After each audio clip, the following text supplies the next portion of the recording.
If you've lived in Tennessee for a long time, there's a good chance you've never even heard of some of the towns that once existed here. Entire communities once lived there, and today almost nothing remains. What happened to them is stranger than you might expect. Stay for number 2. It will absolutely blow your mind. Number 12. Wheat, Roane County. For more than 100 years, this was a normal Tennessee town. Churches, schools, a college, peach orchards along Poplar Creek that families had tended for generations. Then one day in 1942, the U.S. Army showed up and told everyone they had weeks to leave. The Manhattan Project needed this exact land to build the Oak Ridge Uranium Enrichment Facility, the most classified government installation in American history, producing the material that ended the Second World War. Around 1,000 families were ordered to leave. The government paid them just $34 to $45 an acre for their property. No moving money, no assistance, and they only got paid after the land was vacated. One woman, Dorothy Moneymaker, was served eviction papers while pregnant. She looked the agent in the eye and told him there was a Tennessee law against evicting a pregnant woman. There was no such law. She made it up on the spot. He believed her, stepped off the porch, and never came back. If you knew a woman like that, someone who held everything together with nothing but nerve, you know exactly who Dorothy was. Today the land sits inside Oak Ridge on federal property. One original building still remains, the George Jones Memorial Baptist Church. Families who were forced out generations ago still return to the cemetery beside it to bury their own. One of the most powerful programs in American history was built on land that once belonged to somebody else. Number 11. Loyston, Union County. For more than 100 years, Loyston was a small farming town in the Clinch River Valley where families built their lives around the land. The rich soil along the river supported farms, and the town grew around them with stores, churches, and schools serving the families who lived there. Then the government decided the entire valley needed to be underwater. In the 1930s, the federal government built Norris Dam, the first major project of Franklin Roosevelt's New Deal. The dam was meant to control flooding and generate hydroelectric power across the Tennessee Valley. But to create the reservoir, the Clinch River Valley had to disappear. Loyston sat right in the middle of it. Nearly 3,000 families were forced to leave. Some spent months trying to find land they could accept. One family made 25 separate trips before finally choosing where to move. Because nowhere else felt like home. Photographer Lewis Hine documented the town before the water came. Families stood in their Sunday clothes while a quiet church rested in the valley that would be underwater within months. More than 5,000 graves had to be relocated. Workers opened caskets, moved headstones, and reburied the dead on higher ground. By 1936, Loyston was gone. Today the town sits beneath Norris Lake, what locals still call the Loyston Sea.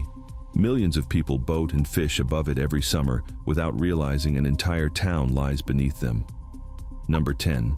Elkmont, Sevier County.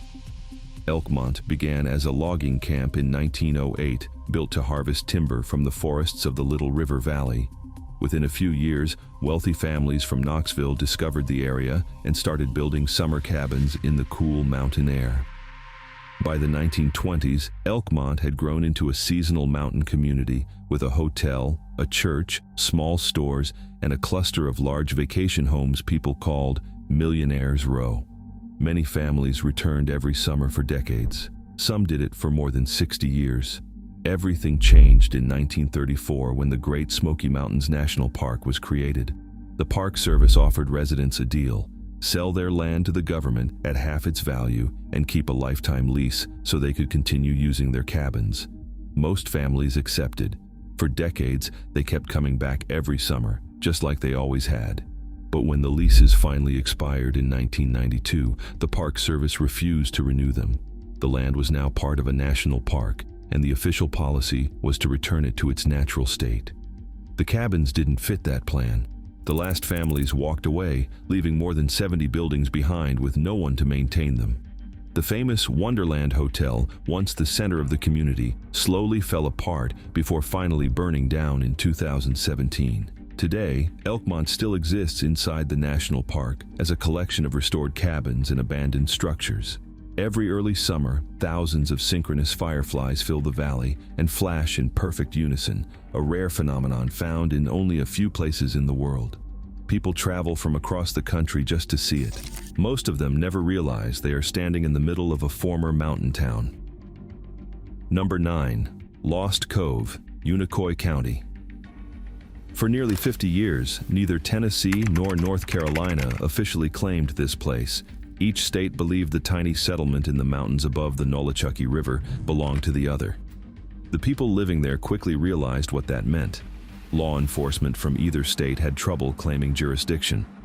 Lost Cove became one of the most active moonshining communities in Appalachia. When moonshiners were arrested, cases often collapsed because the courts couldn't prove which state actually had authority. Word spread, and more people moved into the remote mountain cove. At its peak, the community had around 100 residents. Families farmed the narrow land, children attended a small school, and barrels of whiskey quietly left the valley on Clinchfield Railroad freight cars. There was never a road into Lost Cove. The railroad was the only connection to the outside world. Then in the early 1950s, the Clinchfield Railroad ended passenger service through the area. Timber production had declined, and there was little reason to keep the stop operating. Without the railroad, Lost Cove had no reliable way in or out. Residents asked the Tennessee government to build a road into the valley. A bill was introduced. It died in committee. Without transportation, the community couldn't survive. The last family left in 1957. Today, you can still hike into Lost Cove by following the active railroad tracks. Stone chimneys remain where houses once stood. 2 small cemeteries sit in the woods. A rusted 1938 Ford pickup is slowly disappearing into moss. And every summer, flowers still bloom in the old yards. They were planted by families who left more than 70 years ago. Number 8. Proctor, Swain County, North Carolina. For 50 years, this was a working town on Hazel Creek. Stores, a school, churches, the Ritter lumber mill employing hundreds of families. People built homes here, raised children here, buried their parents here. Then the war came and the government needed the valley. The lumber market collapsed in the 1930s and Ritter shut down. Then the United States entered the war. Alcoa, the aluminum company of America, needed massive electricity to produce the materials supporting the war effort. The TVA fast-tracked Fontana Dam to power Alcoa's Maryville plant. The entire Hazel Creek Valley cleared, 1,200 families displaced. The only road in washed away with the rising water. The government made a promise. A new road would be built along the north shore of Fontana Lake so families could return to their cemeteries. That promise was made in 1943. They built 6 miles of road, then stopped. There is a tunnel at the end of it that goes straight into a mountain and comes out nowhere. A sign at the entrance reads, "Welcome to the road to nowhere, a broken promise." 1943. One man's grandfather lost his farm to eminent domain. His father was overseas fighting the war the dam was built for. When he came home, the land was gone. He received nothing. Today, Proctor can only be reached by a 12-mile hike or a boat. Every year on Decoration Day, descendants cross the lake by ferry to decorate the graves of their people. That sign is still there. Number 7. Morganton, Loudoun County. For nearly 200 years, Morganton was built around one thing: the crossing. Ware's Ferry, one of the only places to cross the Little Tennessee River for 100 miles. Farmers, travelers, livestock, commerce, all of it moved through here. That ferry ran for nearly 170 years.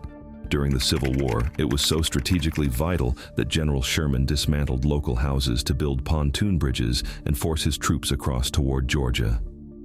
Then the railroad came and chose Greenback instead because the terrain was easier to grade. No depot, no gin, no warehousing.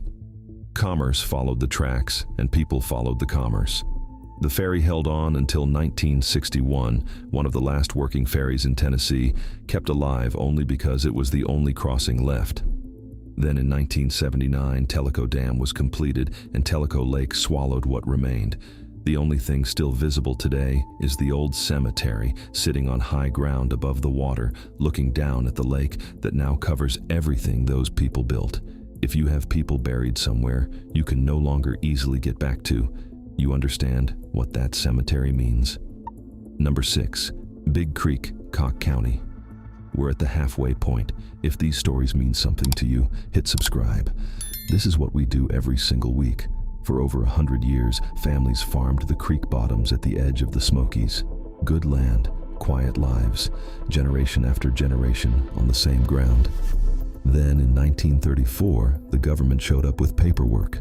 When the Great Smoky Mountains National Park was established, the federal government used eminent domain to take 6,600 individual tracts across 5 counties. Those who refused were condemned out, some escorted off by sheriffs. The Walters Powerhouse ruins still sit alongside the creek, a hydroelectric station the Champion Fiber Company built in 1926 to power their paper mill after stripping the watershed of its timber. The power plant is all that's left of the industrial operation that hollowed the valley out before the government finished the job. Walk that trail today and you pass stone walls sinking into moss. Home foundations that 80 years of forest have been pulling back into the earth. Land cleared by hand, lived on, swallowed whole. Number 5. Cades Cove, Blount County. 2 million people drive through Cades Cove every single year. The deer, the white-steepled churches, old barns golden in the afternoon light. Most have absolutely no idea they are driving through a ghost town. Families farmed this valley from the early 1820s. By the mid-1800s, around 700 people called it home. Before them, the Cherokee called this valley Tsiyahi, Otter Place. When Tennessee donated land for the national park in 1927, Cades Cove was inside the boundary. The state condemned the farms, prices set by government appraisers, not negotiated. Those who refused were removed by court order. The last residents were gone by the early 1940s. Some had been born there and never once lived anywhere else. The cable mill is still there. The churches are still there. The barns, the homesteads, all preserved. But those aren't exhibits. Those are the actual homes of real families who were told to leave and never come back. Next time you drive that loop, and if you're from Tennessee, you've probably driven it more than once, look at those hand-cut stones, that hand-hewn wood. Somebody built that and loved it their whole life. Number 4. Fork Ridge, Hancock County. Nobody came in and took Fork Ridge. No flood, no government order, no single moment you can point to. For generations, families farmed what the rocky soil would give: corn, beans, livestock on land too steep and thin for anything else. They built a church, a school, a whole world up on that ridge. Then the highway missed them. When Highway 33 was pushed through Hancock County in the 1930s, the engineers ran it through the valley bottoms, not the ridge tops. No connection, no school bus route meant families had to leave to educate their children. No milk truck meant dairy farming. The last real income couldn't survive. The young left for factory work in Morristown, Knoxville, and Cincinnati through the 1940s and 50s. When enough went, the old had no one left to help with planting and harvest. They followed. Those people spent the rest of their lives talking about Fork Ridge the way people talk about something they never quite got over. That kind of place is rarer than gold. Number 3. Riverton, Humphreys County. Riverton was a farming community along the Tennessee River. Families who had buried their parents there, people who had never lived anywhere else. In 1944, the government decided it needed to be a lake. The TVA built Kentucky Dam, the last and largest in the Tennessee Valley system, to complete the navigable channel from Paducah to Knoxville, letting barges move coal, steel, and supplies through the heartland. Kentucky Lake flooded 160,000 acres. Riverton was inside that footprint. Families received condemnation prices set by government appraisers. No negotiation, no appeal. That channel is still one of the busiest inland waterways in America. Nobody put up a sign about what it cost. The town went under and the world moved on. Number 2. Braden, Fayette County. In the 1850s, Braden was a cotton town with a future. The Louisville and Nashville Railroad was pushing its main line toward Memphis right through Fayette County. Then the surveyors drew the line 2 miles away. Routing through Braden added a curve and a half-mile of extra grade. The engineers chose the straighter path. That was the whole decision. and Braden spent the next 150 years paying for it. A branch spur came eventually, enough to keep it breathing through the cotton era. But branch spurs get cut first. The freight connection disappeared. The gin moved, the feed merchant moved. All of them followed the main line to Somerville and LaGrange. No flood, no order, no single bad day. Just the slow, quiet kind of dying that happens when the world's economy moves around a place and leaves it standing still. Barely a dot on the map today, a handful of old structures, a post office that once fit inside a building no bigger than a stock trailer. People lived whole lives there. The reason it's gone is that an engineer drew a straight line and missed them. Number 1. Flatwoods, Morgan County. This one is number 1 because it's the most honest story on this list. No flood, no dam, no single decision made in Washington. Just a small community on the Cumberland Plateau, families farming rocky land, raising children, going to church on Sunday, knowing every neighbor by name. And then, the world moved on without them. The Stearns Coal and Lumber Company came to the plateau in the late 1800s, clear-cut the old-growth forests in under 2 decades, and left when the timber was gone. No reseeding, just stripped land and a collapsed economy. Without the timber work, the thin plateau soil couldn't keep families fed. Then U.S. Route 27 was extended through Morgan County in the 1940s, through Wartburg in the valley, not up onto the plateau. Instead of connecting them, the highway just made it faster to leave. Men took factory work in Dayton and Harriman. Families followed. By the 1950s, it was empty. If you are 60 or 70 years old, there is a real chance your family came from a place like this. Not on any map today. Maybe your grandmother described a house in the mountains, the way the morning smelled, the creak you could hear from the porch. Or your grandfather got quiet sometimes, the way men of that generation got quiet, when the conversation turned to where he was from. That feeling has a name. It's called home. And for a generation of people who watched their towns disappear, it was a grief carried in silence, because the world moved on and didn't leave any space for mourning a place most people had never even heard of. This video is that space. 12 towns, 12 stories, real people, real lives who deserved far better than what they got. Their names are worth saying, their towns are worth remembering. And as long as somebody is still telling these stories, those places are never completely gone. If one of these towns touched something in you, a name, a memory, a story you heard once at a kitchen table, leave it in the comments. I read everyone. If you know someone who came from a place like this, share this with them. They'll know exactly what it means.